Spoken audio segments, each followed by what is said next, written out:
नमस्कार दोस्तों आज की जो कहानी है ना वो काफ़ी ज़्यादा कॉम्प्लिकेटेड है। 12 साल हो गए इस कहानी को, लेकिन आज तक ये नहीं पता चला कि वहाँ रियलिटी में असलियत में हुआ क्या था। कौन था जो उस रात घर में आता है और 2 लोगों को मार के चला जाता है। पुलिस इसकी अलग इन्वेस्टिगेशन करती है, सीबीआई इसकी अलग इन्वेस्टिगेशन करती है। जो पुलिस होती है वो अपनी कहानी अलग बताती है, जो सीबीआई होती है फिर वो अपनी कहानी अलग बताती है। वैसे तो कई सारी अनसॉल्व डेथ मिस्ट्री हैं, अगर इसे भी उनमें से एक कहा जाए, टॉप 5 में से अगर इसे भी एक अनसॉल्व डेथ मिस्ट्री माना जाए तो ये कहना गलत नहीं होगा। आज की जो कहानी है वो है आरुषि डबल मर्डर केस के बारे में, आरुषि हेमराज मर्डर केस के बारे में। नोएडा के जलवायु विहार के सेक्टर 25 के एक फ्लैट में 4 लोग रहते हैं। आरुषि के पिता राजेश तलवार, आरुषि की मदर नुपुर तलवार और उसका एक नौकर हेमराज। तो 16 मई 2008 की सुबह को पता चलता है कि आरुषि और हेमराज का कत्ल हो गया है। कत्ल होने के बाद जो है नुपुर तलवार और राजेश तलवार पुलिस को कॉल करते हैं। फिर पुलिस अपनी इन्वेस्टिगेशन करना शुरू करती है। तो जब पुलिस अपनी इन्वेस्टिगेशन करती है तो उसमें वो अंत में जाकर जो नुपुर तलवार और राजेश तलवार होते हैं वो उन्हें दोषी ठहराती है आरुषि और हेमराज के मर्डर के लिए। तो जो पुलिस होती है वो जो इन्वेस्टिगेशन कर रही होती है, जो उसकी कहानी है वो ये है कि 16 मई 2008 की सुबह को राजेश तलवार के घर में एक उनकी हाउसमेट थी, वो काम करने के लिए आती है। तो 16 मई 2008 को जब वो सुबह आती है तो वो देखती है जो बाहर का गेट है, ग्रिल गेट है, वो लॉक्ड है। वैसे तो आरुषि के घर में 5 गेट हैं। तो जब वो हाउसमेट आती है, जिसका नाम था हाउसमेट का नाम जो था वो है भारती मंडल। जब भारती मंडल सुबह आती है वो देखती है तो बाहर से जो था वो दरवाजा लॉक था, ताला लगा हुआ था। तो वो आवाज़ मारती है अंदर। तो वैसे तो जो हर रोज़ की तरह गेट खोलने हेमराज आता था, जो नौकर होता है, लेकिन उस सुबह वो आवाज़ मारती है तो कोई नहीं आता। तो नुपुर तलवार उठती है और गेट खोलने के लिए आगे बढ़ती है। तो जब वो गेट खोलने जा रही होती है तो वो देखती है कि गेट का बाहर से ताला लगा हुआ होता है और चाबी जो होती है वो हेमराज के पास होती है। तो जो नुपुर तलवार होती है वो अपने नौकर हेमराज को आवाज़ मारती हैं। तो हेमराज कुछ बोलता नहीं है, उसकी आवाज़ नहीं सुनाई देती। तो नुपुर तलवार जो होती हैं वो हेमराज के कमरे में जाती हैं।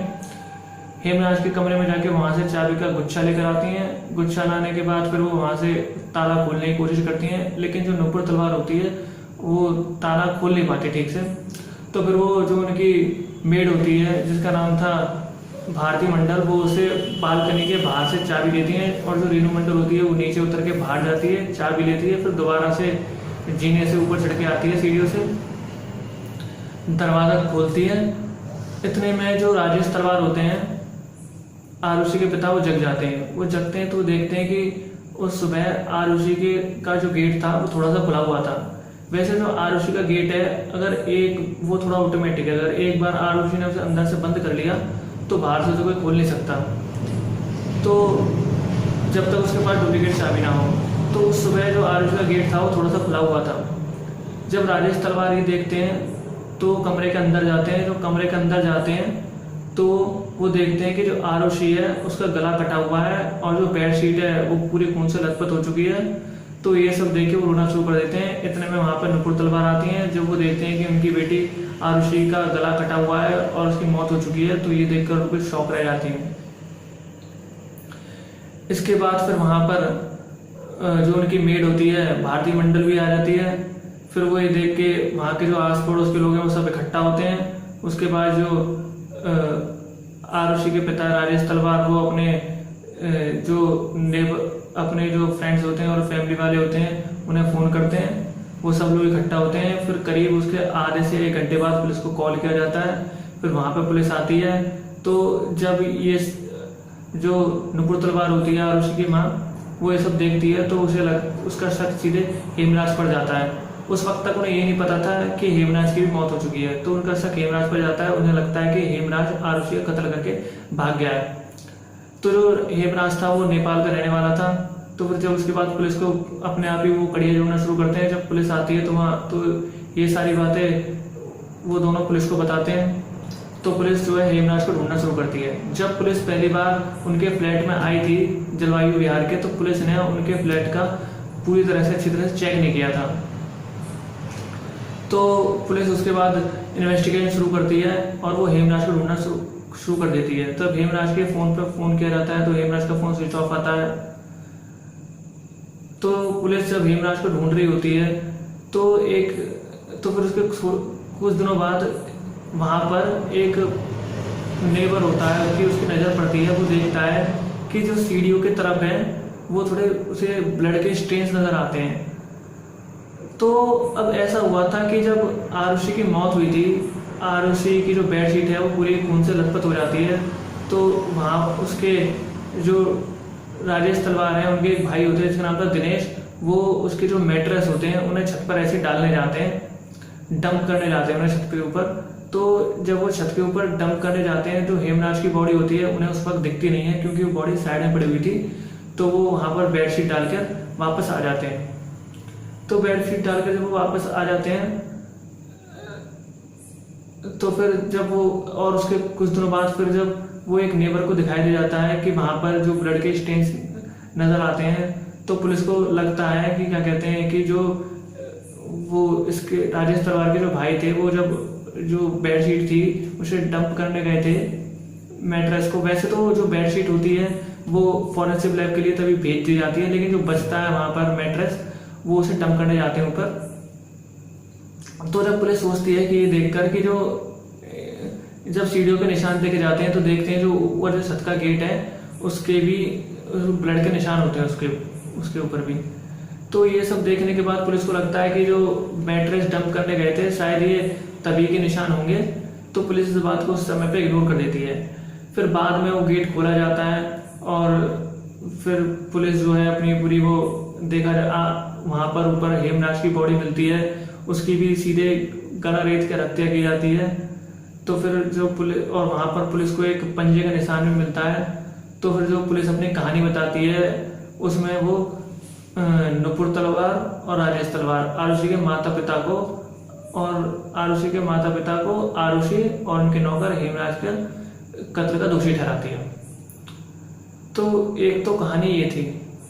दूसरी कहानी, जब ये काफ़ी ज़्यादा ये केस लाइमलाइट में आ जाता है, काफ़ी ज़्यादा सुर्खियों में चल रहा होता है, मीडिया कवरेज में लग जाती है इस केस को, तो ये केस पुलिस के हाथ से लेके सीबीआई को हैंड ओवर कर दिया जाता है। जब सीबीआई इसकी इन्वेस्टिगेशन कर रही होती है तो जो सीबीआई है वो जो फर्स्ट टीम होती है सीबीआई की, वैसे तो सीबीआई की 2 टीमों ने इसकी इन्वेस्टिगेशन की थी। जो फर्स्ट टीम होती है वो अपनी कहानी बताती है। वो ये थी कि उस रात जो उसका नौकर था हेमराज, उसके 3 दोस्त घर पर आए थे जिसका नाम था कृष्णा, और वहाँ के आस पड़ोस के 2 नौकर और थे जिनका नाम था राजकुमार और विजय मंडल। ये तीनों घर पर आते हैं और ये आपस में बैठ के शराब पीते हैं। शराब पीने के बाद जो उन तीनों की वो थी उसमें से नीयत खराब हो जाती है आरुषि को लेके। तो वो आरुषि के कमरे में जाते हैं, हेमराज उन्हें रोकने की कोशिश करता है, वो हेमराज की बात मानते नहीं है। वहीं उन लड़ाई होती है और वो हेमराज और आरुषि का मर्डर कर देते हैं। तो एक तो जो सीबीआई की जो फर्स्ट टीम थी उसने जो कहानी बताई थी वो ये थी, और फिर उसके बाद जो सीबीआई की दूसरी टीम थी उसने जो कहानी बताई वो वही थी। ये कहानी काफी ज्यादा इंपॉर्टेंट है। ये कहानी जो पहली वाली जो पुलिस की इन्वेस्टिगेशन टीम थी उससे काफी ज्यादा मिलती जुलती है। जो सीबीआई की जो दूसरी टीम थी जो उसने कहानी बताई थी वो ये थी कि उस रात जो राजेश तलवार होते हैं वो आरुषि को और हेमराज को आपत्तिजनक हालत में देख लेते हैं, ऑब्जेक्शनेबल पोजीशन में देख लेते हैं, जिसके बाद जो राजेश तलवार होते हैं उन्हें काफ़ी ज़्यादा गुस्सा आता है। वो अपनी गोल्फ स्टिक निकालते हैं और सीधे हेमराज के सिर पर वार करते हैं। सिर पर वार करने के बाद हेमराज के काफ़ी ज़्यादा चोट लग जाती है, खून बहने लग जाता है, और वो जब दूसरा वार करने जा रहे होते हैं हेमराज के सिर पर तो हेमराज साइड पर हट जाता है और साइड में आरुषि होती है, क्योंकि जो हेमराज था वो आरुषि के ऊपर लेटा हुआ था। तो तो जो दूसरी गोल्फ की जो स्टिक होती है वो आरुषि के जाके लगती है। तो लगने के बाद आरुषि एक गोल्फ स्टिक लगने के बाद आरुषि बिल्कुल बेहोश हो जाती है। अब ये नहीं पता वो उस वक्त तक मर चुकी थी या नहीं मर चुकी थी। तो उसके बाद जो राजेश तलवार होते हैं वो डेंटिस्ट तो थे ही, वो अपना सर्जिकल इंस्ट्रूमेंट निकाल के लाते हैं। पहले वो उनका जो नौकर था हेमराज, वो उसका गला रेतते हैं उससे, फिर जो उसकी बॉडी होती है उसको सीढ़ियों से ऊपर ले जाते हैं। ऊपर ले जाके वहाँ उसे साइड में लेटाते हैं। लेटाने के बाद जो उनकी छत पर एक कूलर पड़ा हुआ था उससे वो उसकी बॉडी को ढक देते हैं। फिर वो नीचे आते हैं सीढ़ियों से और जो आरुषि होती है वो उसका भी गला रेत कर उसे भी मार देते हैं। वो ऐसा इसलिए करते हैं क्योंकि लगे कि कोई बाहर से आया था और कातिल एक ही था जिसने एक ही इंस्ट्रूमेंट से इन दोनों का कत्ल कर दिया। फिर उसके बाद वो अपने कपड़े चेंज करते हैं, आरुषि के कपड़े चेंज करते हैं। तब तक नुपुर तलवार भी जग चुकी थी। तो फिर वो सारे एविडेंस इकट्ठा करते हैं, जो गोल्फ स्टिक होती है उसे एक बैग में डालते हैं, अपने कपड़े चेंज करते हैं, आरुषि के कपड़े चेंज करते हैं और जो कमरा है उसकी साफ सफाई करते हैं। सारे एविडेंस को एक बैग में भर के उस रात उसके नोएडा के जलवायु विहार के फ्लैट से निकल जाते हैं और बाहर जाके उन सारे एविडेंस को कहीं दूर जाके डंप करके फिर वापस घर पे आते हैं। घर पे आने के बाद वो बाहर से गेट खोलते हैं, अपना जो ग्रिल वाला गेट था, और उसमें वो बाहर से ताला लगा देते हैं। ताला लगाने के बाद वो अपने कमरे में सो जाते हैं। वो ऐसा इसलिए करते हैं कि ताकि लगे कि कोई बाहर से आया था और वो आरुषि और उनके नौकर हेमराज का कत्ल करके चला गया। और वो सुबह उठते हैं। फिर सुबह उठने के बाद उनकी जो मेड होती है भारती मंडल, वो आती है, उससे गेट खुलता नहीं है। तो जो नुपुर तलवार होती हैं आरुषि की मदर, वो बालकनी से चाबी फेंकती हैं। फिर वो जो उनकी मेड होती है जिसका नाम था भारती मंडल, वो उसे लेके सीढ़ियों से दोबारा ऊपर आती है। ऊपर आने के बाद वो गेट खोलती है। गेट खोलने के बाद राजेश तलवार देखते हैं कि आरुषि की डेथ हो चुकी है और वो ऐसे नाटक करते हैं रोने का। और फिर उसके बाद वहाँ पर काफ़ी ज़्यादा पड़ोसी इकट्ठा हो जाते हैं। इकट्ठा होने के बाद फिर वहाँ पर वो उसके, लेकिन जब एक बात है, जब ये आरुषि का मर्डर हुआ था तो उसके तुरंत बाद पुलिस को फ़ोन नहीं किया था। पुलिस को कुछ आधे से 1 घंटे बाद कॉल किया जाता है। तो तब तक काफ़ी ज़्यादा वहाँ पर पड़ोसी इकट्ठे हो चुके होते हैं, काफ़ी उनके फैमिली के लोग इकट्ठे हो चुके होते हैं। वो उसको पूरा जो क्राइम सीन होता है उसे वो पूरा खराब कर देते हैं। बाद में जब फॉरेंसिक रिपोर्ट आती है तो उसमें ये पता चलता है कि जो 90% जो क्राइम सीन था वो इन्वेस्टिगेशन से पहले ही कंटामिनेटेड हो चुका था। काफ़ी ज़्यादा एविडेंस टेम्पर हो गए थे इसके अंदर, काफ़ी एविडेंस खराब हो चुके थे इसके अंदर। ये बाद में जो फॉरेंसिक रिपोर्ट आती है उसके हिसाब से हुआ था। जो फॉरेंसिक रिपोर्ट के मुताबिक जो आरुषि का कत्ल हुआ था वो 12 से 1 बजे के बीच में हुआ था। जो फॉरेंसिक रिपोर्ट आती है वो किसी भी चीज़ की एग्जैक्ट नहीं देते वो कि कत्ल 12:10 पे हुआ था या 12:15 पे हुआ था। वो टाइम बताते हैं कि कत्ल जो है इतने से इतने बजे के बीच हुआ था। तो जो फॉरेंसिक रिपोर्ट आती है उसमें बताया जाता है जो कत्ल था वो 12 से 1 बजे के बीच में हुआ था। तो फिर जब सीबीआई अपनी इन्वेस्टिगेशन कर रही होती है, जो वो धीरे धीरे सबूत इकट्ठा कर रही होती है, तो जब वो उस रात की डिटेल निकालने की कोशिश करती है तो उस रात उसे पता चलता है, क्या कहते हैं कि जो राजेश तलवार थे वो उस रात 9:30 बजे अपने ऑफिस से अपने ड्राइवर उमेश शर्मा के साथ घर लौट रहे होते हैं। जब वो घर लौट रहे होते हैं तो जो उमेश शर्मा होता है वो उनकी गाड़ी वहीं पार्क करता है। वो उन्हें वहीं फ्लैट के सामने उतार देता है और गाड़ी पार्क करने के लिए चला जाता है।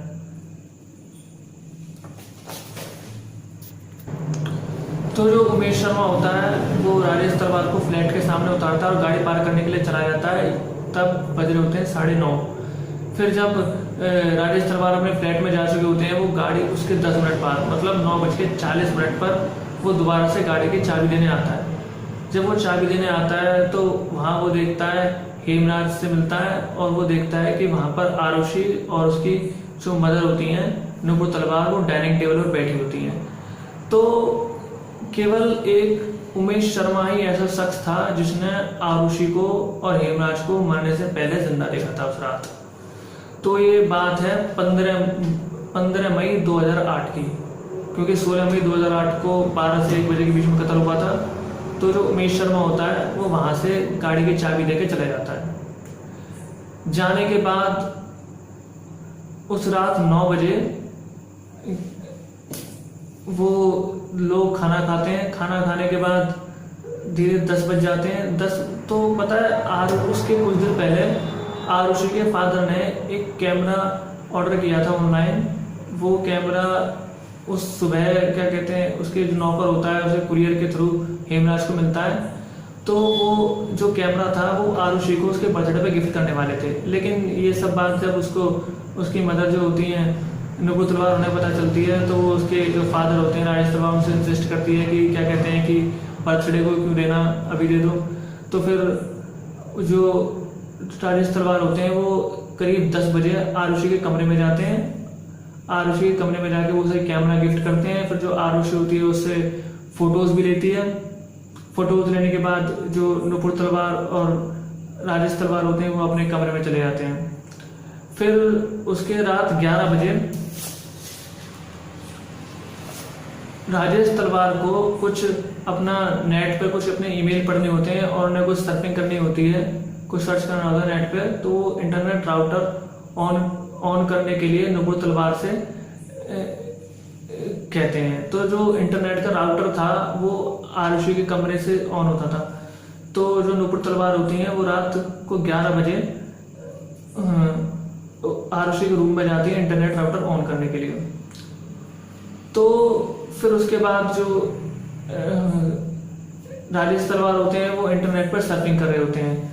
तो सीबीआई के मुताबिक जो लास्ट इंटरनेट यूज हुआ था वो हुआ था 11:41 और 53 सेकेंड। उन्होंने जो बाद में राजेश तलवार जो पुलिस को बताते हैं वो बताते हैं कि जो उन्होंने लास्ट नेट यूजेज किया था वो किया था 11:41 पे। लेकिन बाद में फिर सीबीआई के रिकॉर्ड के मुताबिक ये पता चलता है कि जो नेट था वो 12 बज के लास्ट जब यूज हुआ था इंटरनेट लास्ट जो यूज हुआ था वो हुआ था 12:08 तक और 12 से 1 बजे के बीच में मर्डर हुआ था फॉरेंसिक रिपोर्ट के मुताबिक। तो फिर ये सब चीजें जब सामने आती हैं तो फिर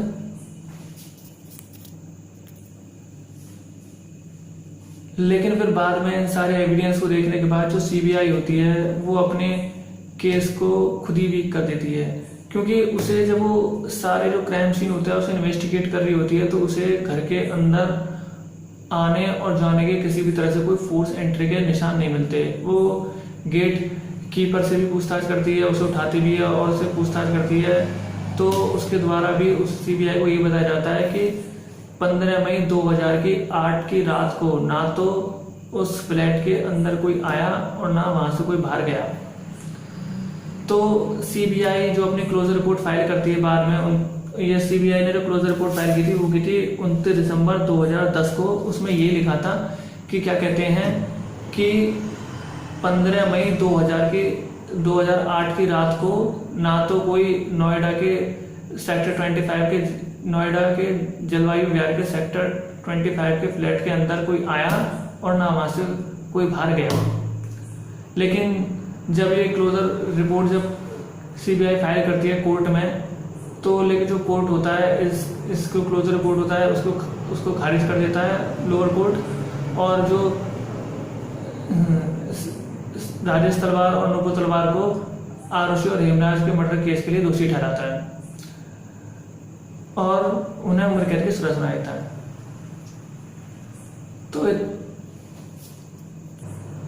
तो फिर इसके बाद जो नुपुर तलवार और राजेश तलवार होते हैं वो इलाहाबाद हाईकोर्ट जाते हैं। फिर इलाहाबाद हाईकोर्ट में जो सारी चीजें सामने आती हैं वो देखती हैं कि जो पुलिस और सीबीआई के पास है वो सिर्फ केवल सर्कमस्टांशियल एविडेंस है, कोई एक पुख्ता सबूत नहीं है, स्ट्रॉन्ग एविडेंस वहां पर कुछ नहीं है। और जो कोर्ट है वो केवल सर्कमस्टांशियल एविडेंस के बिहाफ पर और कहानियों के बिहाफ पर अपना फैसला नहीं सुना सकता। तो इस केस में उन्हें बेनिफिट ऑफ डाउट मिलना चाहिए। तो इलाहाबाद हाई कोर्ट से उनकी जमानत हो जाती है। तो फिर उसके बाद जब तो फिर बाद में जो सीबीआई इस इलाहाबाद हाई कोर्ट के फैसले को सुप्रीम कोर्ट में चैलेंज भी करती है 2018 में। तो अब यह है कि मामला जो है सुप्रीम कोर्ट में है। तो कहानी अब यहाँ पर यह आती है कि ऐसा हो सकता है कि उस रात कोई उस फ्लैट के अंदर आए, किसी भी तरह से कोई फोर्स एंट्री का निशान ना हो और वो आरुषि को मर्डर कर जाए। हेमराज का मर्डर करने के बाद उसकी बॉडी को सीढ़ियों से ऊपर छत तक ले जाए, छत पर जाके उसकी बॉडी को वहां पड़ा छोड़ के वापस सीढ़ियों से नीचे आए, नीचे आने के बाद वहां से गेट खोले और वापस घर के बाहर चला जाए। तो ऐसा पॉसिबल है। तो फिर लेकिन जब बाद में ये आरुषि की डेथ के बाद फिर इस पुलिस के द्वारा ये बताया गया था कि कहते हैं जो नुपुर तलवार, राजेश तलवार हैं, उनके द्वारा जो काफ़ी ज़्यादा एविडेंस उन्हें कंटामिनेट करने की कोशिश की गई है। पता जाता है कि जो मरने के बाद उन्हें आरुषि के अंतिम संस्कार में काफ़ी जल्दी कर दी थी और उनका बिना पूछे पुलिस से आरुषि के कमरे की सफाई कर दी थी। जो क्राइम सीन है उसे बिल्कुल ख़राब करने की कोशिश की गई है, उसे मैनिपुलेट करने की कोशिश की गई है। लेकिन फिर बाद में जो उनकी तरफ से गवाह था उसने कोर्ट में गवाही देता है कि उसने पुलिस से पूछने के बाद ही उस कमरे की सफाई की थी।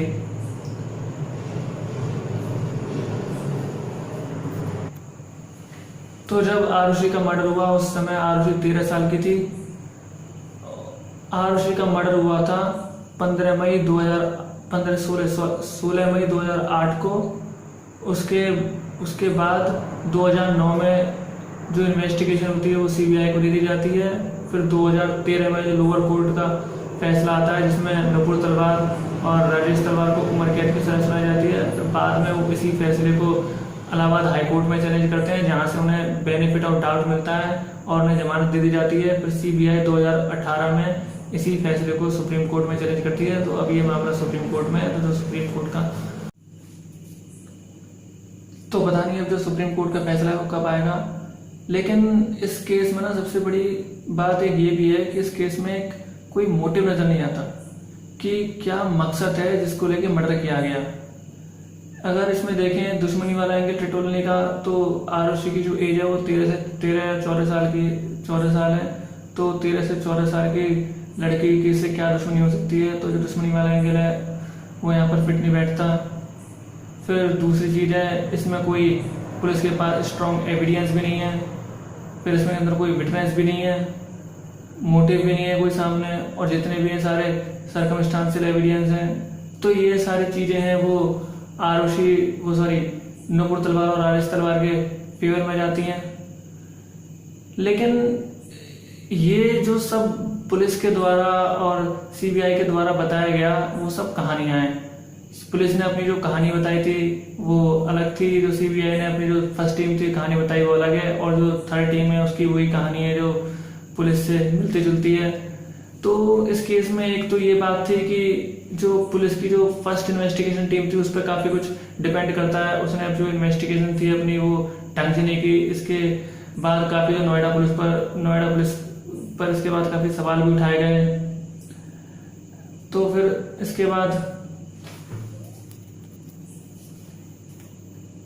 लेकिन वहाँ रियल में क्या हुआ, कौन आया उस रात, क्या हुआ रूम के अंदर, कैसे मारा, किसने मारा, इसका कोई स्ट्रॉन्ग एविडेंस, इसका कोई पुख्ता सबूत अभी तक कोई नहीं मिला है।